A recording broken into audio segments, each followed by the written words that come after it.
Всем привет! И вы вновь на канале Супер Арбалет. Конечно, мы все еще продолжаем сотрудничать с магазином Lancaster Archery, но сегодня речь немного о другом, даже не немного. Сегодня пойдет речь про продукты, которые с вышеупомянутого Ланкастера тащить дорого, неудобно, долго и вообще геморрой, скажем прямо. Сегодня мы расскажем про кейсы, как для рекурсивных луков, так и для блочных. Вот передо мной даже немножко их стоит. Поэтому начинаем, поехали. Начинаем, поехали. Давай вот фразу «поэтому начинаем». Так оставишь. Нахуй. Начнем с кейса для рекурсивного лука, для классики. Они представлены в двух размерах, большой и малый. И перед нами сейчас малый. Сейчас мы с вами посмотрим, что у него внутри, из чего он сделан. Ну, вы увидите, а я вам про это расскажу. И сразу небольшая ремарка. По мере, собственно, рассказа об этих кейсах будем подмечать какие-то плюсы и минусы. И уже в конце сделаем общий итог, стоят ли они своих денег, почему мы решили про них рассказать. И в первую очередь, почему мы их вообще привезли и хотим вам их показать. Ну, пока мы этот кейс не открыли, давайте посмотрим, что нас встречает, так сказать, снаружи. Сделан сам кейс из довольно плотного такого синтетического материала, похож на материал, из которого рюкзаки шьют.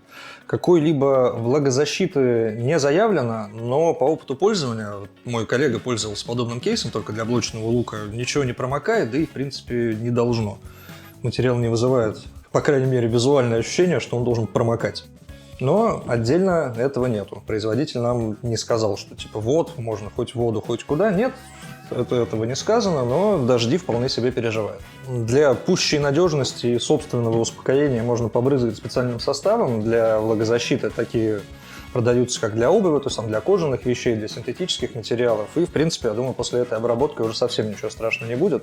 Хотя, повторюсь, и необработанный кейс вполне себе, ну, по крайней мере, московские условия переживает. Ну, в остальном мы видим вполне стандартный набор фурнитуры для подобного рода аксессуаров. У нас есть колесики для удобного перемещения, как на любом кейсе.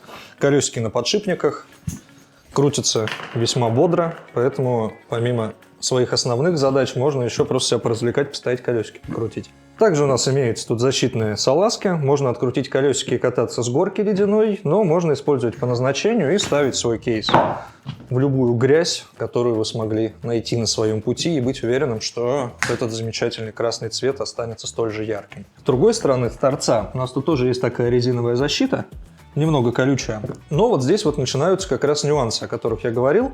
Помните, я сказал, что мы в конце видео сделаем общие выводы? И вот этот момент, это будет как раз-таки один из минусов, на мой взгляд, этого кейса. Объясню почему.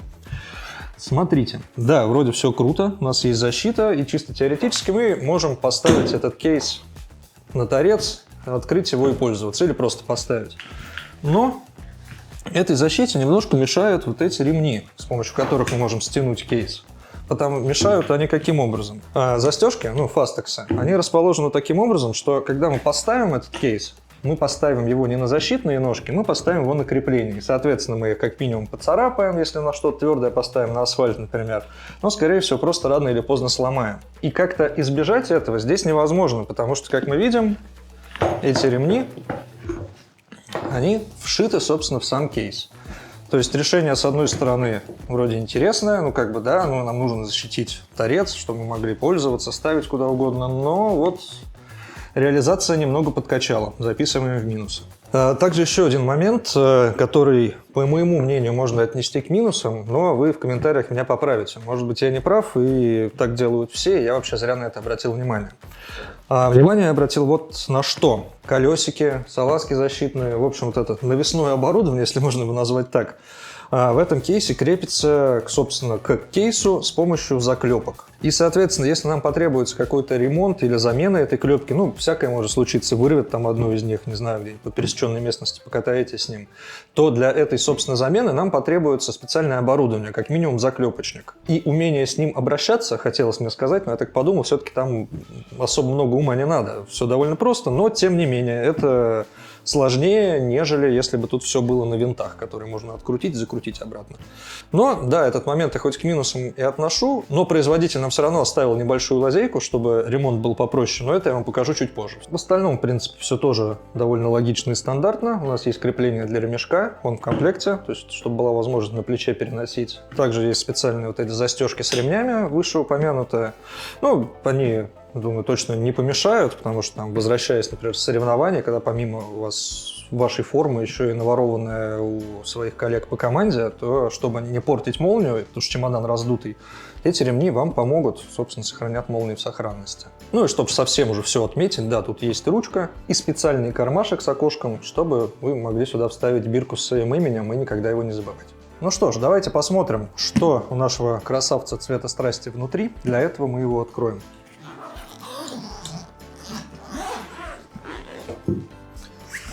Итак, ну, тут мы каких-то супер откровений, конечно, не видим, но, тем не менее, сделано все по уму. У нас есть главное отделение, в которое мы уложим рукоятку и плечи нашего лука. Кейдж все-таки для лука.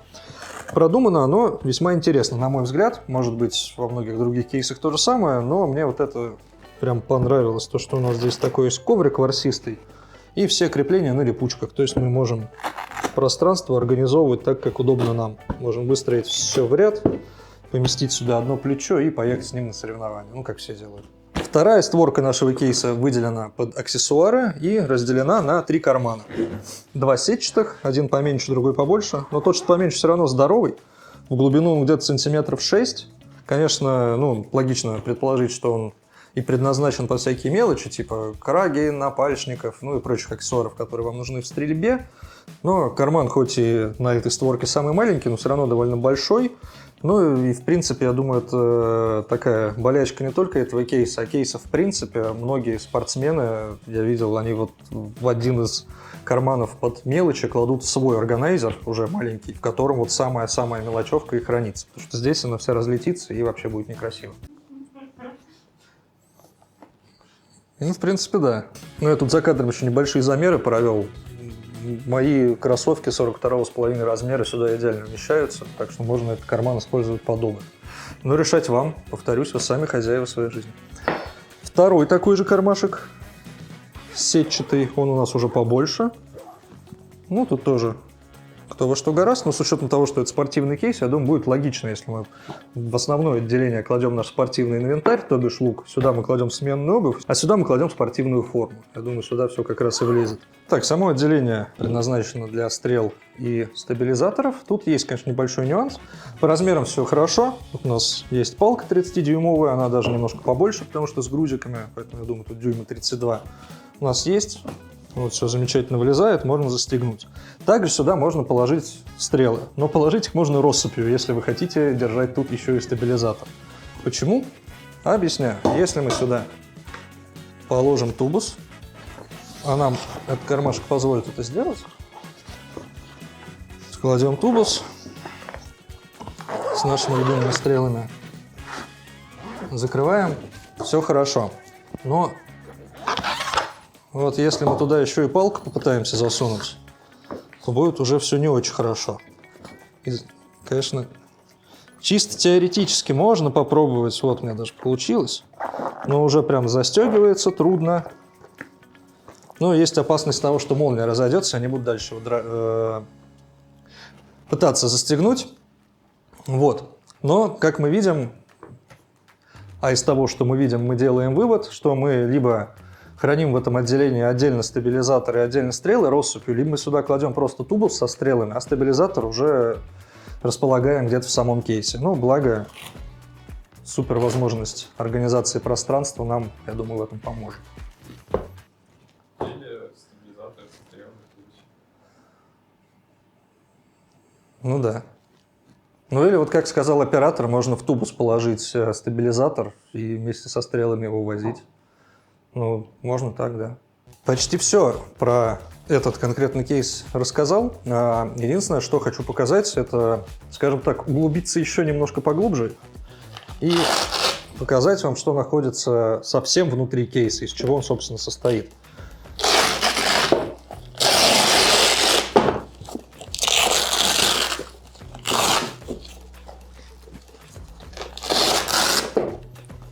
Вот эту замечательную подложку мы можем отстегнуть, она тут на таких же липучках.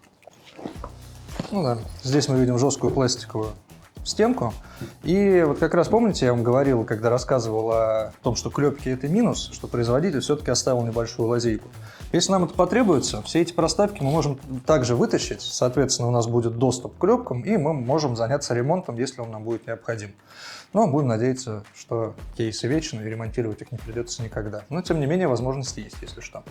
Ну, естественно, помимо доступа через главное отделение, мы также можем отстегнуть боковинки, и также мы видим, да, из чего кейс состоит. Тот же кусок довольно, кстати, толстого пластика, немного утеплителя. Утеплитель, правда, неправильно положили, его надо все-таки перегрести части вовнутрь, но это уже нюанс. Ну и, соответственно, с другой стороны ровно такая же картина. Можем прям по периметру все отстегнуть и увидеть тот же утеплитель, тот же пластик. В общем, все по уму. Было бы, конечно, неприятно, так сказать, открыть внутренности этого кейса и увидеть там какие-нибудь картонные коробки со следами ног производителя, но нет, у нас довольно все аккуратно, пластик, утеплитель, все проклеили, все довольно жестко, так что можно пользоваться. Итак, про маленький кейс для рекурсивного лука мы рассказали, даже для сравнения их поставили друг на друга, чтобы вы увидели, что один действительно маленький, а второй действительно большой. Так что пришло время рассказать про большой. Ну, на самом деле, различий здесь не очень много, по форме они одинаковые, только синий наш товарищ чуть-чуть шире. Также у нас здесь имеется уже 3 колесика, а не 2, так что явно видна подготовка к бездорожью. Помимо колесиков, с внешней части никаких изменений больше нет. Посмотрим, что внутри. Забегая вперед, я-то уже видел, что внутри. Скажу, что там то же самое. Да, у нас есть, опять же, уже знакомое отделение. Основное отделение, под рукоять, плечи и что мы там еще придумаем. И отделение для аксессуаров, точно так же поделенное на 3 кармана. Только, соответственно, соразмерно больше, нежели в красном нашем кейсе. И здесь, что интересно, это проверить, я еще сам не проверял, влезет ли вот в это отделение и тубус со стрелами, и стабилизатор отдельно. Мне кажется, что габариты этого кейса позволят это сделать. Ну да, здесь, как я и предполагал, и тубус, и китайский стабилизатор с AliExpress с надписью Шройд. Да, здесь уже все влезло. Как влитое. В остальном же, повторюсь, все то же самое. Точные габариты вы можете посмотреть, пройдя по ссылке под этим видео. Там же будет красная кнопка в корзину. С помощью нее вы сможете купить этот кейс и помочь одному из менеджеров выполнить план. С классическими кейсами разобрались. Тут разбираться особо на самом деле долго не надо было. Один побольше, второй поменьше. Тот, что поменьше, я думаю, будет удобен для тренировок в вашем городе. То есть, условно, мы собрали все оборудование, которое у нас есть, спортивную форму, и пошли на тренировку. Домой вернулись, кейс в угол поставили, форму постирали, хотя кому мы врем. Вот, и стоит, но дальше никого не трогает. Большой же кейс, я думаю, будет более удобен уже для каких-то выездных мероприятий, потому что в него можно положить все то же самое, что и в маленький, только больше. Соответственно, выезжая куда-то там на соревнования, допустим, положим сюда свой спортивный инвентарь, уже побольше одежды, потому что, ну, она нам, очевидно, понадобится, мы уже уезжаем из родного гнезда. И, я думаю, в этот кейс все вполне себе влезет. Даже, вот, как показала практика, специальное отделение под стрелы и стабилизаторы прям на 100% выполняет свою функцию. Стрелы можно прям в тубусе там держать. И да, кстати, несмотря на то, что кейсы как бы производителем заявлены как кейсы именно для рекурсивных луков, для классических, но, тем не менее, мы же сами хозяева своей судьбы, и нам никто не помешает положить сюда блок. А под блок, мне кажется, он подходит прям замечательно, потому что, ну, мы сейчас говорим про охотничьи луки там, с небольшой атой. Естественно, таргет сюда не влезет. Собственно, вот у нас лук с 31 атой, и он сюда, ну, практически впритык. Там, может, 32 еще можно положить, но уже с трудом. Но, тем не менее, если у нас есть охотничий лук и есть потребность в кейсе для него, можно вполне рассматривать вот этот кейс, заявленный как кейс для рекурсива. Потому что охотничий лук вполне сюда влезает, и, я думаю, это довольно удобно для любого охотника, там, приезжая на какое-то место вашей будущей охоты, не искать оборудование свое там по заднему сиденью машины, а багажник открыли, с кейса достали, что надо, его же закрыли, этот кейс, поохотились, получили удовольствие от убийства существа, которое не может вам ответить, пришли обратно к машине, все убрали, все аккуратно в кейсе, поехали домой. Итак, про чехлы Под рекурсив мы рассказали, давайте расскажем про блок. Тут у нас тоже будет два чехла, большой и маленький, и, как вы догадались, перед нами маленький. И это тот кейс, к которому у меня больше всего, наверное, претензий из всех 4 здесь представленных. Сейчас расскажу, в чем именно мои претензии, может, это просто придирки, и я вообще не прав. Вы меня, как обычно, поправите. Первое, кейс довольно узкий, и колесики, а их тут целых 2, расположены как раз-таки по узкой его части, если можно так сказать. Пока я вожу по столу, все выглядит нормально, но на практике вот эти вот колесики довольно близко друг к другу расположены, они так и норовят, вернее, сам кейс из-за этих колесиков так и норовит все время завалиться. Особенно если дорога какая-то неровная, если нам повернуть куда-то надо с ним, ну, как правило, не только по прямой ходим с кейсами. Поэтому, да, здесь вот этот нюансик есть, но, повторюсь, возможно, я и не прав, потому что там тот же мой коллега пользуется таким кейсом, много знакомых наших клиентов пользуются кейсом подобного формата. Ну, форм-фактора тоже высокий, узкий кейс. И как бы вроде все нормально, пользуются и пользуются. Может, это я докапываюсь. Но вот внимание на этот момент все-таки обратил. Прям бросилось в глаза, вернее, не в глаза, а в руку, когда из магазина до студии вез этот кейс. Так, смотрим дальше, что же у нас снаружи. И здесь как раз вторая моя претензия, хотя она такая своеобразная, честно говоря, претензия. Может, это вообще не минус, и я докапываюсь, опять же. Карманы есть, они довольно большие, но я не могу сказать, что они прям функциональны, потому что они узкие. То есть, показываю на примере. То есть, прям хочется же сюда там стрелы положить или тубус какой-нибудь. Вот мы кладем тубус со стрелами, по длине влезает, все замечательно.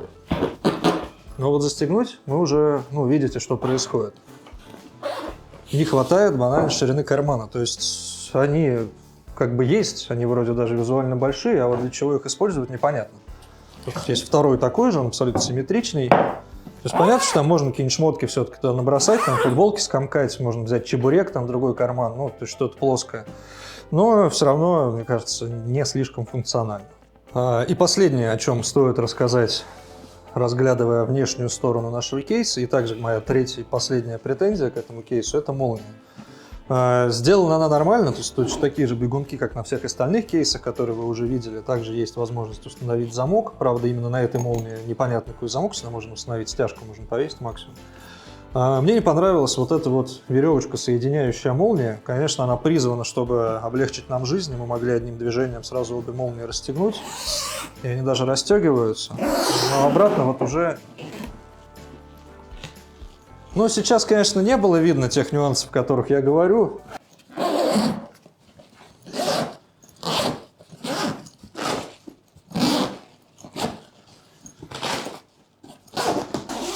Но не всегда вот это работает так, как оно должно работать. Особенно, если мы там что-нибудь положим внутрь. Вот у нас открытый кейс. И вот уже, чтобы застегнуть, надо все поправлять. И все равно пользоваться этой молнией не сразу двумя бегунками, дергая за веревочку, а по одной их тягая. Мне кажется, вот это такое, да, конечно, большое спасибо производителю, жизнь нам хотел облегчить, но пока не до конца, может, получилось, а может, опять, это я себе все придумываю. Я с самого начала обмолвился о том, что за счет расположения колесиков он все норовит завалиться, но для удобства перемещения тут все равно немного подумали об этом, и помимо того, что мы можем за одну основную ручку его возить, есть ручка у нас еще одна на днище этого кейса, то есть, в принципе, кому как удобнее.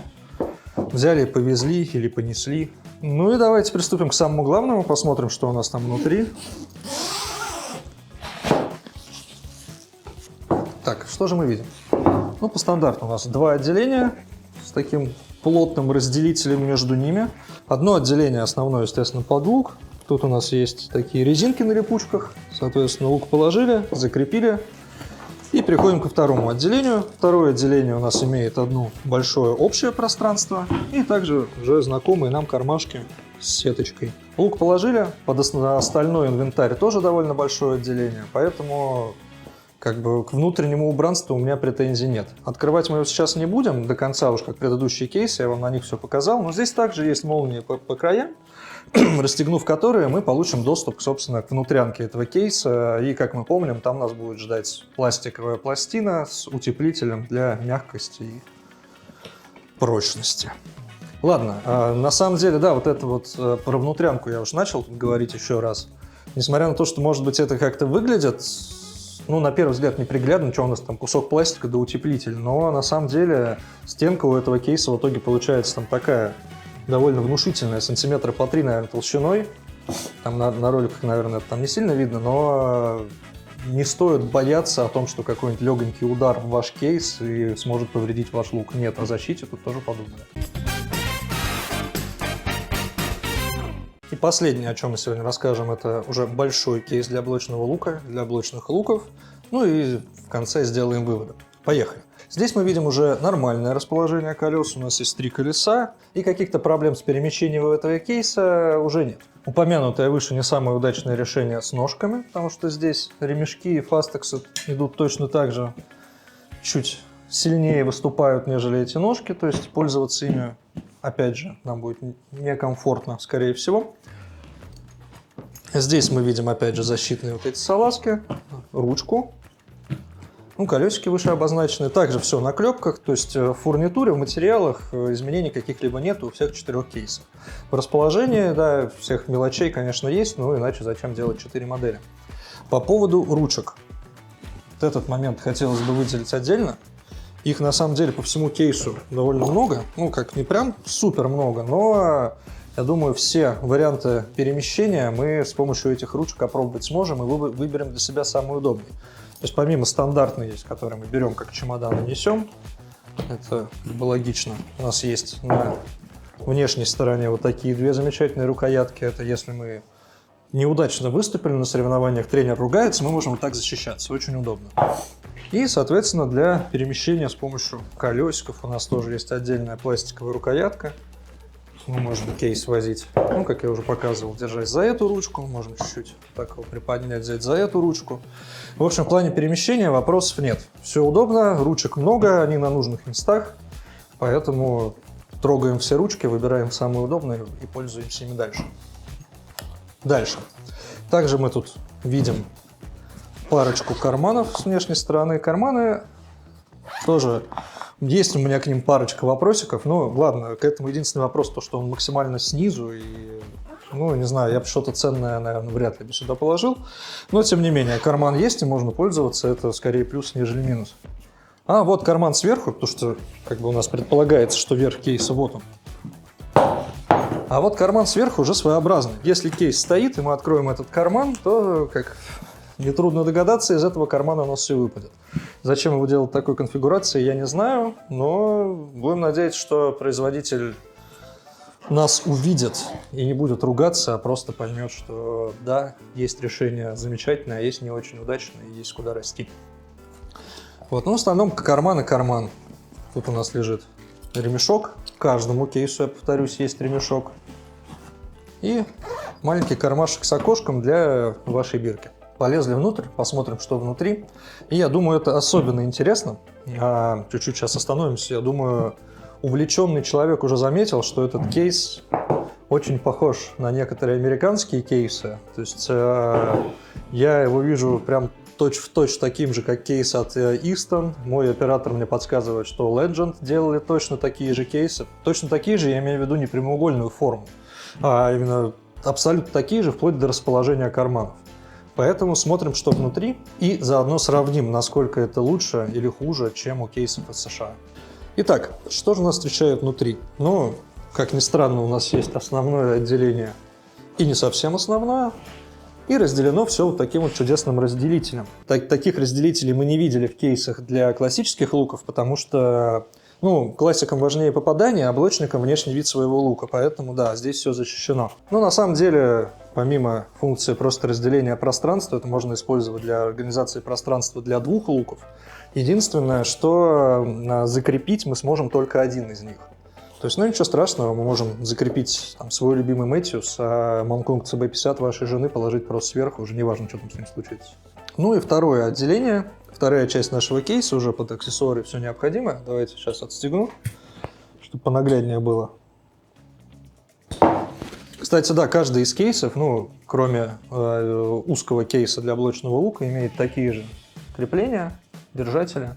Здесь у нас уже знакомая отделение с сеточкой, одно побольше, одно поменьше. Ну, здесь уже абсолютно точно, я думаю, влезет вся необходимая для занятий стрельбой из лука одежда, спортивная форма, обувь. И отдельное, вот как я уже показывал на одном из рекурсивных кейсов, отделение под стабилизатор, под стрелы, под тубус со стрелами. Сюда, кстати, проверяем. Все влезает, под стабилизатор тоже место остается. Почему я так упорно называю это отделение исключительно отделением для стабилизаторов и стрел? Потому что вспоминаем 2 минуты ранее, что я говорил, что этот кейс очень похож на кейс от Easton, на кейс от Legend. И не очень похож, а в принципе сделан по форме и подобию. Все то же самое внутри. И как-то просматривая видео от Easton, где они рассказывали про свой кейс, они, по-моему, это рассказывали этому PJ Riley из Lancaster Archery, вот, они отдельно акцентировали внимание, они, это представители Easton, что это отделение, оно специально продумано под то, чтобы было удобно держать там тубус, держать там систему стабилизации, поэтому я так вот это все и проверяю. Да, позаимствовали идею у больших ребят, позаимствовали не бездумно, все действительно влезает, все работает так, как и должно оно быть. Про кейс я вам рассказал, поэтому давайте подведем итоги. И главное, то вообще ради чего это видео, ради чего у нас тут кейсы, это, слово импортозамещение, оно, конечно, очень громкое, потому что даже без нынешних проблем с кейсами, извиняюсь за тавтологию, были проблемы. Потому что заказать какой-нибудь американский кейс, во-первых, он по деньгам будет ощутимо дороже этого кейса, об этом чуть-чуть попозже.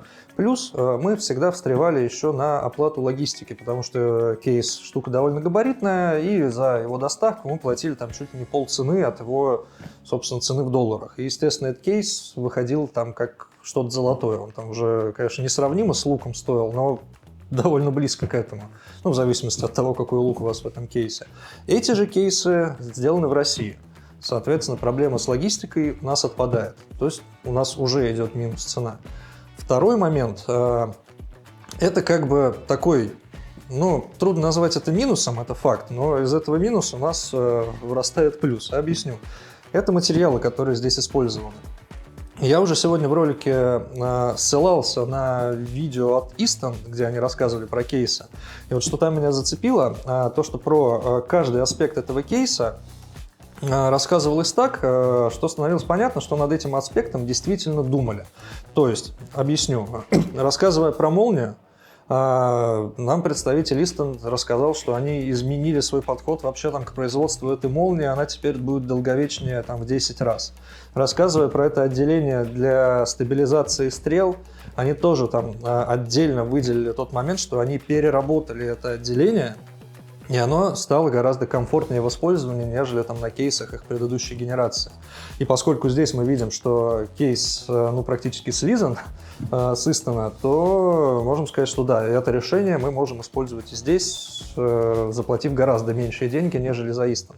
То есть вот то, о чем я говорю, минус, перерастающий в плюс. Да, материалы, может быть, использованы подешевле, может быть, не так много внимания уделялось им, но за счет этого мы получаем цену, которая разительно отличается от кейсов американских производителей. Давайте уж бренды не будем называть, просто от кейсов американских производителей. Это несомненный плюс, это доступность этого кейса.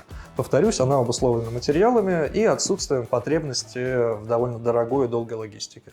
Поскольку чехлы, как уже говорилось, сделаны по подобию американских чехлов, то и вся эргономика она взята оттуда, а там она довольно продумана. То есть благодаря обилию ручек, их расположению, этим кейсом действительно удобно пользоваться, удобно перемещать его вне зависимости от ваших габаритов. Потому что одно дело, когда здоровый мужик тащит здоровый кейс, но тем не менее для тех категорий лучников, которым с чем-то габаритным не супер комфортно обращаться, дети, девушки хрупкие, для них тоже, о них тоже позаботились, и благодаря обилию ручек кейсом все равно пользоваться будет комфортно, я думаю. И из таких откровенных минусов я, наверное, могу выделить только это решение с заклепками. И то это, на мой взгляд, минус. Но мне кажется, можно было сделать бы поудобнее. Поэтому такой минус с натяжкой, скажем так. И да, вот это уже без натяжки, вот эти ножки, это, конечно, ну, не продумано. Будем надеяться, что в следующих генерациях производитель это учтет. И велика вероятность, что это будет именно так, потому что производитель все-таки не имеет цели бездумно что-то наклепать и быстренько впарить. Насколько я знаю, он все-таки прислушивается к мнению, и будем надеяться, что мнение, высказанное в этом ролике, тоже без внимания не останется. И здесь мы уже совсем близко к завершению нашего ролика. Под конец, ну, основной вывод, что у нас наконец-то есть альтернатива американским кейсам за большие деньги. Мы получаем кейс там, в 2, а то и более раз дешевле, при этом абсолютно грамотно сделанный, за исключением нескольких нюансов, которые в будущем, я думаю, исправятся. Поэтому чем не импортозамещение, все-таки не побоимся мы этого громкого слова. Для интересующихся точными цифрами переходим по ссылке под видео. Там есть ссылки на все 4 кейса, их цены, их точные габариты. Так что, если в габаритах вы уверены, то можно прям заказать без какой-то предварительной примерки и просмотра. Кнопочку в корзину нажимаем, все оформляем, денежка капает к нам на счет, вам едет кейс. На этом на сегодня все. С вами был Руслан и канал Супер Арбалет. До новых встреч, пока!